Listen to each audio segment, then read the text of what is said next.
तो साथियों नमस्कार और स्वागत है आप सभी का स्टडी सर्किल पे। और इस वीडियो में हम बात कर रहे हैं बिहार पुलिस कांस्टेबल परीक्षा 2023 के लिए पिछले वर्ष पूछे जा चुके प्रश्नों पर आधारित प्रश्न सेट और विज्ञान विषय की हमने बात कर रहे हैं इस वीडियो में। और अगर विज्ञान विषय की बात करें तो विज्ञान विषय से 30 प्रश्न पूछे जाते हैं आइडियल, यानी कि 30 प्रश्न निर्धारित हैं। कम भी हो सकता है, ज़्यादा भी हो सकता है। तो वर्ष 2017 में जो सवाल पूछे गए थे उनमें लगभग 42 सवाल पूछे गए थे विज्ञान विषय से। और अगर हम बात करें कि इनका स्तर क्या होता है प्रश्नों का, तो प्रश्नों का स्तर जो लिखा गया है वो कक्षा 8 तक लिखा गया है, लेकिन उससे थोड़ी सी हैवी हो जाता है। और चूँकि 30 क्वेश्चन हैं तो मान लीजिए कि अच्छा वेटेज रहता है, तो थोड़ी अच्छे से तैयारी करिएगा इसका और देखिए आप कितना तैयार हैं अब तक। तो जो पहला प्रश्न है हमारा, पहला प्रश्न है कि परमाणु ऊर्जा प्राप्त करने के लिए निम्न में से किसका प्रयोग किया जाता है? कॉपर का, यूरेनियम का, कोयला का या बॉक्साइट का? तो सही विकल्प यहाँ पे बी हो जाएगा कि परमाणु ऊर्जा प्राप्त करने के लिए यूरेनियम का प्रयोग किया जाता है। और प्रश्न नंबर 2 है कि यदि किसी तत्व की परमाणु संख्या 16 और परमाणु द्रव्यमान और द्रव्यमान संख्या 32 हो तो न्यूट्रॉनों की संख्या कितनी होगी? 4 विकल्प हैं, 48, 32, 16 या 8। तो सही विकल्प यहाँ पे सी हो जाएगा, 16। न्यूट्रॉनों की संख्या 16 होगी, क्योंकि ये जो परमाणु संख्या होता है या परमाणु क्रमांक जिसकी बात करें, जिसे कि प्रोटॉन कहा जाता है, तो जो ये परमाणु संख्या है असल में ये किसी भी तत्व के नाभिक में स्थित जो प्रोटॉन होते हैं उनकी संख्या को परमाणु संख्या या परमाणु क्रमांक कहा जाता है और इसको जेड से प्रदर्शित किया जाता है। और प्रोटॉन जो है इसमें धनात्मक वैद्युत आवेश होता है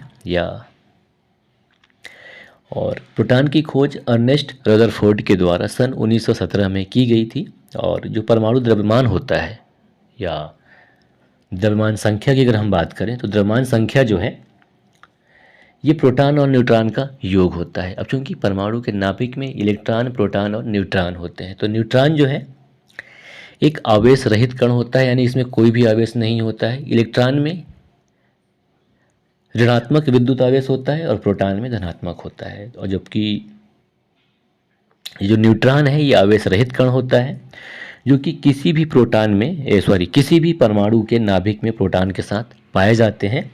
और न्यूट्रॉन की खोज वर्ष 1931 में 1931 में जेम्स चैडविक के द्वारा किया जाता है। और इसका द्रव्यमान की अगर हम बात करें तो इसका द्रव्यमान जो है 1.67493 इंटू 10⁻27 kg होता है, जो कि इलेक्ट्रॉन के द्रव्यमान से 1839 गुना अधिक होता है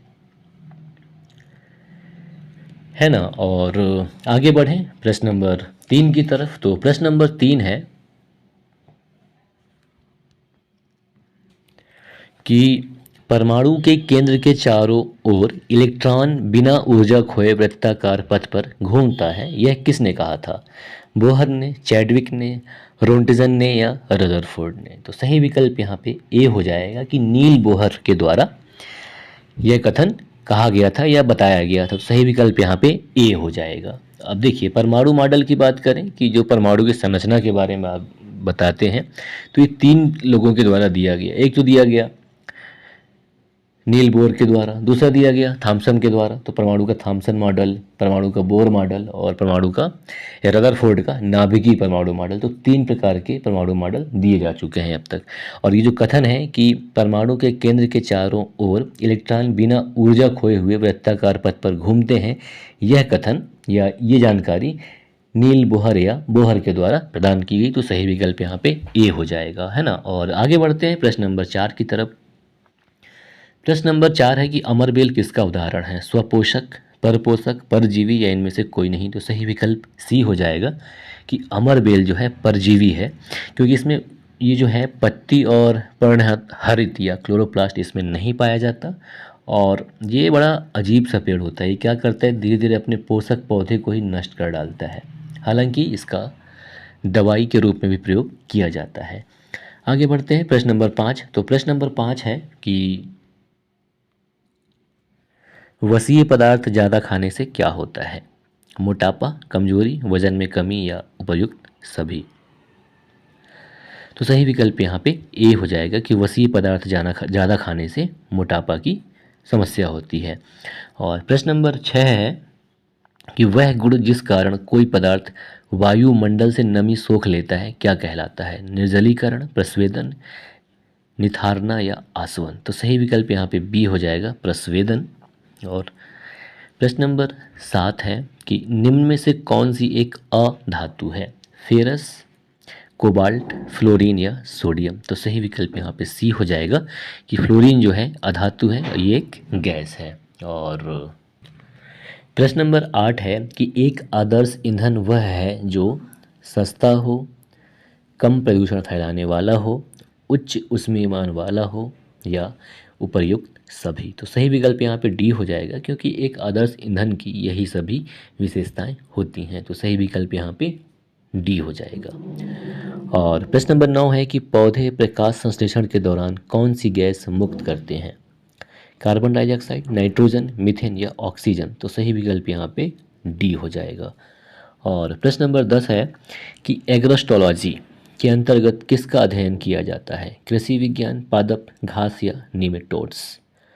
तो सही विकल्प यहाँ पे ए हो जाएगा कि एग्रोस्टोलॉजी के अंतर्गत कृषि विज्ञान का अध्ययन किया जाता है। और इसे कभी कभी ग्रेमिनोलॉजी भी कहा जाता है एग्रोस्टोलॉजी को, है ना। और प्रश्न नंबर 11 है कि पानी को रोगाणु मुक्त करने के लिए किस रसायन का उपयोग किया जाता है? ओजोन, क्लोरीन, कैल्शियम ऑक्साइड या इनमें से कोई नहीं। तो सही विकल्प यहाँ पे बी हो जाएगा, क्लोरीन गैस का, यानी क्लोरीन का प्रयोग जो है पानी को साफ करने के लिए किया जाता है क्लोरोनीकरण क्रिया के द्वारा, है ना। और प्रश्न नंबर 12 है कि ईस्ट के द्वारा शर्करा का अल्कोहल में परिवर्तन क्या कहलाता है? किण्वन, पाश्चुरीकरण, अल्कोहलियम या उपर्युक्त सभी। तो सही विकल्प क्या है? किण्वन या किण्वन, ए विकल्प सही हो जाएगा। और प्रश्न नंबर 13 है कि मानव खोपड़ी में हड्डियों की संख्या कितनी होती है? 16, 20, 29 या 22। तो सही विकल्प यहाँ पे डी हो जाएगा कि मानव खोपड़ी में जो हड्डी है ये उनकी संख्या 22 होती है। हालांकि 29 भी होती है जब खोपड़ी और उससे जुड़े हुए हड्डियों की संख्या बात की जाए तो, जिसमें कि कान वगैरह, कान की हड्डी अगर पूछी जाए तो मिला के 29 होता है। लेकिन नॉर्मली जो है मानव खोपड़ी की हड्डियों की संख्या जो है 22 होती है, क्योंकि पूछा यही गया है कि मानव खोपड़ी में हड्डियों की संख्या, तो मानव खोपड़ी में हड्डियों की संख्या 22 होती है। अब ये जो मानव का खोपड़ी होता है ये 2 सेट से मिलकर बना होता है। पहला तो कपाल हो गया और दूसरा चेहरे की हड्डी। तो कपाल में 8 हड्डियाँ होती हैं और चेहरे की हड्डी में 22 हड्डी होती हैं, ठीक है। अब आगे बढ़ते हैं प्रश्न नंबर 14 की तरफ। तो प्रश्न नंबर 14 है कि 9.8 किलोग्राम को ग्राम में बदले 98,000 ग्राम, 9800 ग्राम, 980 ग्राम या 0.98 ग्राम। तो सही विकल्प यहाँ पे क्या बी हो जाएगा, 9800 ग्राम। और प्रश्न नंबर 15 है कि प्रतिरोध का एसआई मात्रक होता है? कैंडेला, हेनरी, वोल्ट या ओम। तो सही विकल्प यहाँ पे डी हो जाएगा, है ना। और प्रश्न नंबर 16 देखते हैं। तो प्रश्न नंबर 16 है कि पोलियो और चेचक रोग होता है जीवाणुओं के संक्रमण के कारण, प्रोटोजोअन संक्रमण के कारण, एलर्जी के कारण या विषाणुओं वायरस के संक्रमण के कारण। तो सही विकल्प यहाँ पे डी हो जाएगा कि विषाणुओं के संक्रमण के कारण पोलियो और चेचक रोग होते हैं। और पोलियो रोग की बात करें तो ये पोलियो वायरस के कारण होता है। इसके अलावा इसे पोलियो मेलाइटिस भी कहा जाता है। और भारत को वर्ष 2014 में WHO यानी कि विश्व स्वास्थ्य संगठन के द्वारा पोलियो मुक्त देश घोषित किया गया है। और विश्व पोलियो दिवस प्रत्येक वर्ष 24 अक्टूबर को मनाया जाता है। इसके अलावा चेचक की बात करें जिसे स्मॉल पॉक्स या शीतला माता या बरी माता भी कहा जाता है, ये वेरियोला वायरस के कारण होता है। और इसके लिए सबसे प्रभावी टीके या वैक्सीन का निर्माण जो है एडवर्ड जेनर के द्वारा सन 1796 यानी कि 1796 में किया गया था। और प्रश्न नंबर 17 है कि पौधों में जल का परिवहन होता है जाइलम द्वारा, फ्लोएम द्वारा, तना द्वारा या पुष्पों के द्वारा। तो यहाँ पे सही विकल्प ए हो जाएगा कि पौधों में जल का परिवहन जो है ये जाइलम के द्वारा होता है। यहाँ पे बड़ा सिंपल सा एक ट्रिक है, आपको बता दूं कि जाइलम जो कि जड़ से ले जाने का काम करता है सब चीज़, तो जाइलम में ज से स्टार्ट है, जड़ भी ज से स्टार्ट है, तो ठीक है, ध्यान रखिएगा जाइलम जड़ के लिए। और फ्लोएम जो है फूल पत्ती से संबंधित है, तो फ्लोएम से क्या है, खाना बन के ऊपर से पूरे भागों में जाता है। जाइलम पानी खनिज लवण को ले जाने का काम करता है और फ्लोएम जो है वो बने हुए खाद्य पदार्थ को पूरे शरीर में पहुंचाने का काम करता है। तो बिल्कुल आपको इसमें कंफ्यूज नहीं होना है, पौधों में जल का परिवहन जाइलम के द्वारा होगा। ठीक, और आगे बढ़ते हैं। प्रश्न नंबर 18 कि मीथेन या CH4 में, थोड़ी सी यहाँ पे मिसप्रिंट हो गया, देख लीजिएगा, CH4 में किस प्रकार का बंध पाया जाता है, एकल, डबल, ट्रिपल या इनमें से कोई नहीं। तो यहाँ पर सही विकल्प हो जाएगा ए कि मीथेन में एकल बंध पाया जाता है, यानी कि जो मीथेन जो है सरल एल्केन है जिसमें कार्बन की चारों संयोजकताएं जो होती हैं वो एक एक हाइड्रोजन से जुड़कर संतुष्ट होती हैं। तो जो मीथेन है ये संतृप्त हाइड्रोकार्बन है।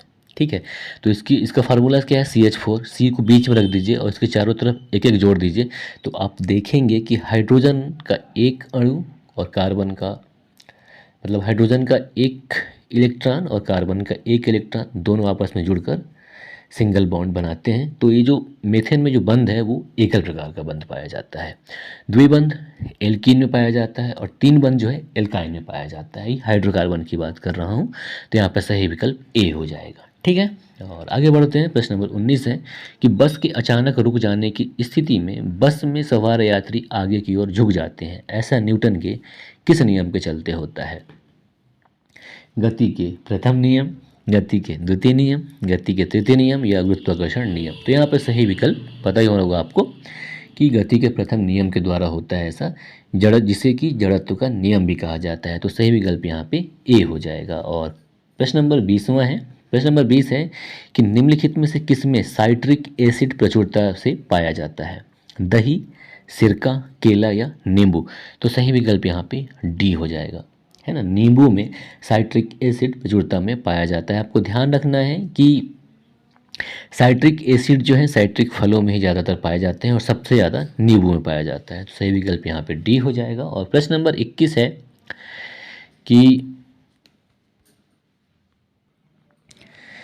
NaOH सूत्र वाले यौगिक का सामान्य नाम क्या है, यानी कि सोडियम हाइड्रोक्साइड सूत्र वाले यौगिक का सामान्य नाम क्या है, caustic soda, baking soda, soda S या पोटास। तो सही विकल्प यहाँ पे ए हो जाएगा, कास्टिक सोडा। और प्रश्न नंबर 22 की बात करें तो प्रश्न नंबर 22 है कि यदि लोलक की लंबाई दुगनी कर दी जाए तो उसके आवर्तकाल पर क्या प्रभाव पड़ेगा।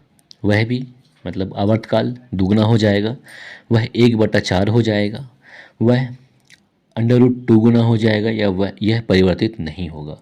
तो होता क्या है कि जब लोलक की लंबाई को 4 गुनी कर दी जाती है तो उसके आवर्तकाल जो है दुगना हो जाएगा।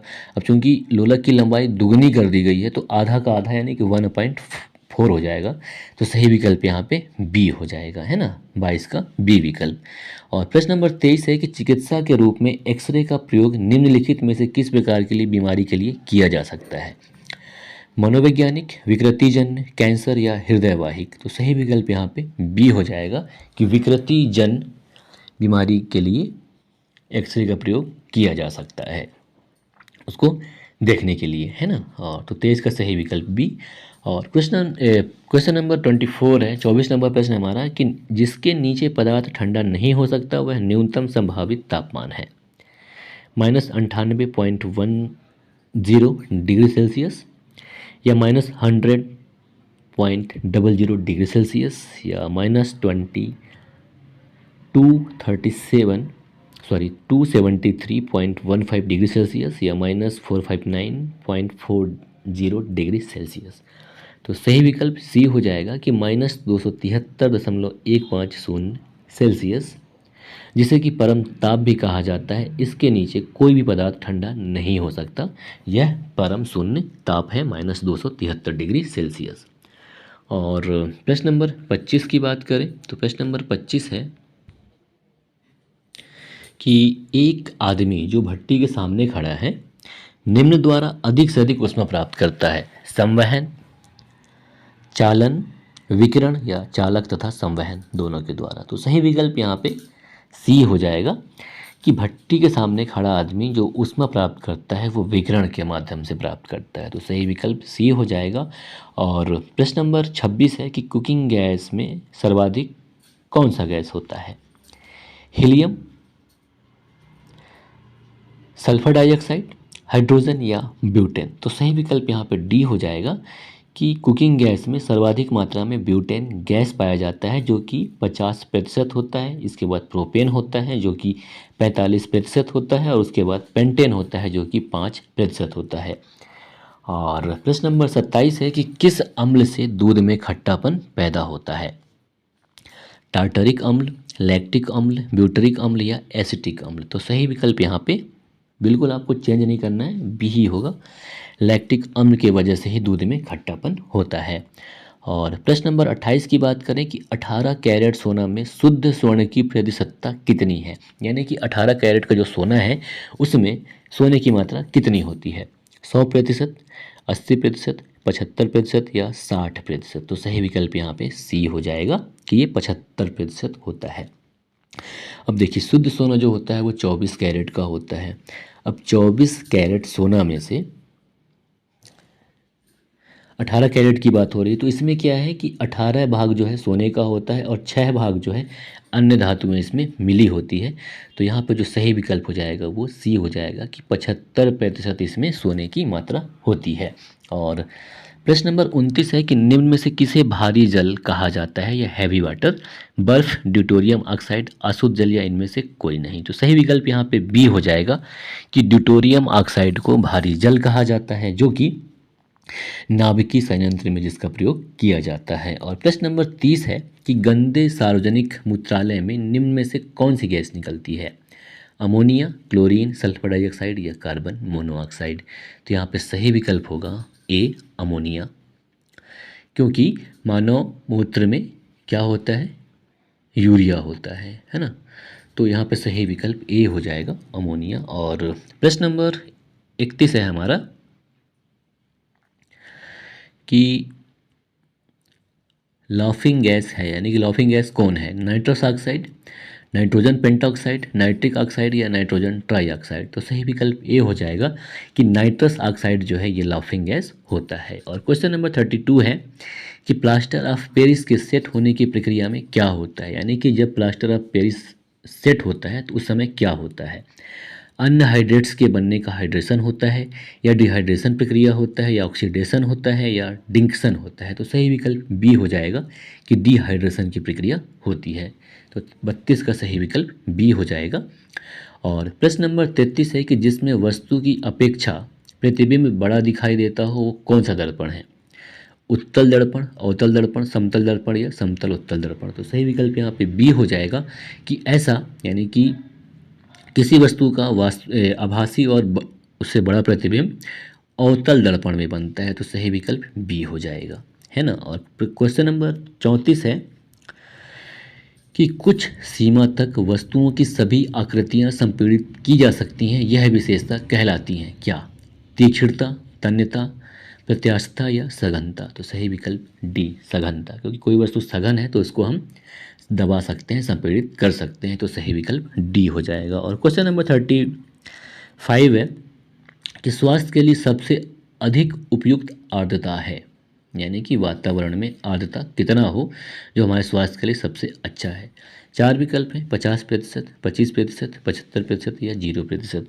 तो जो 30 से 60% तक बेहतर माना गया है आर्द्रता स्वास्थ्य के लिए, तो यहाँ पे वैसा कुछ है नहीं, है ना। तो सही विकल्प यहाँ पे ए हो जाएगा, 50%। और क्वेश्चन नंबर 36 है कि ताप के मापने की इकाई है: सेल्सियस, कैलोरी, तापक्रम या इनमें से कोई नहीं। तो ताप को मापा जाता है किससे? सेल्सियस से। तो सही विकल्प यहाँ पे ए हो जाएगा। और प्रश्न नंबर 37 है कि निम्नलिखित में से किस तत्व के लवण प्रायः नीले रंग के होते हैं? क्रोमियम, फेरस, जिंक या कॉपर? तो सही विकल्प डी हो जाएगा, क्योंकि कॉपर सल्फेट जो है जिसे नीला थोथा कहा जाता है तो कॉपर का होता है। सही विकल्प यहाँ पे डी हो जाएगा। और प्रश्न नंबर 38 है कि निम्नलिखित में से किसमें कार्बन की प्रतिशतता सबसे कम होती है? मृदु इस्पात, नरम इस्पात, कठोर इस्पात या पिटवा इस्पात? तो सही विकल्प डी हो जाएगा कि पिटवा लोहा में जो है कार्बन की प्रतिशत बहुत कम होती है। ये पॉइंट यानी कि 0.5 के लगभग इसमें होता है। तो सही विकल्प यहाँ पे डी हो जाएगा। और क्वेश्चन नंबर 39 है कि निम्नलिखित में से कौन बायोमास ऊर्जा का उदाहरण नहीं है? यानी कि जिसमें जैव द्रव्यमान शामिल नहीं है वो कौन है? लकड़ी, गोबर, परमाणु ऊर्जा या कोयला? तो सही विकल्प यहाँ पे क्या सी हो जाएगा कि परमाणु ऊर्जा जो है ये बायोमास ऊर्जा का उदाहरण नहीं है। और प्रश्न नंबर 40 है कि किलोवाट आवर या KWH किसकी इकाई है? त्वरण की, वेग की, शक्ति की या ऊर्जा की? तो सही विकल्प डी हो जाएगा कि ये ऊर्जा की इकाई है। और प्रश्न नंबर 41 है कि लार्वा का कुछ परिवर्तनों के जरिए वयस्क में बदलने की प्रक्रिया क्या कहलाती है? वृद्धि, कायांतरण या ए और बी दोनों या इनमें से कोई नहीं?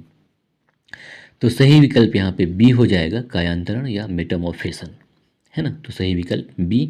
और प्रश्न नंबर 42 है कि आर्यभट्ट एक महान रिक्त स्थान थे, क्या थे? राजनीतिज्ञ थे, खगोल शास्त्री एवं गणितज्ञ थे या प्रशासक थे या इनमें से कोई नहीं? तो सही विकल्प बी हो जाएगा कि आर्यभट्ट एक महान खगोल शास्त्री एवं गणितज्ञ थे, है ना। और प्रश्न नंबर 43 और अंतिम है हमारा कि निम्न में से सही कथन है? तेल पानी में मिल जाता है, स्टोन या पत्थर पानी में घुलनशील है, पत्थर पारदर्शी और कांच अपारदर्शी है, और चीनी पानी में घुलनशील है। बताना कि इनमें से कौन सा कथन सही है। तो कथन क्या सही है कि चीनी जो है पानी में घुलनशील है, ये कथन सही है, बाकी गलत। तो सही विकल्प यहाँ पे डी हो जाएगा। तो साथियों, ये था वर्ष 2017 में बिहार पुलिस कांस्टेबल में पूछे गए प्रश्न जो कि विज्ञान विषय के थे। और ये भाग 2 था हमारा। बाकी अगले वीडियो में भाग 3 लेकर आ रहे हैं। विज्ञान विषय पर पूछे जा चुके प्रश्नों का सेट। तब तक के लिए नमस्कार और व्यस्त रहें, मस्त रहें। जय हिंद, जय भारत।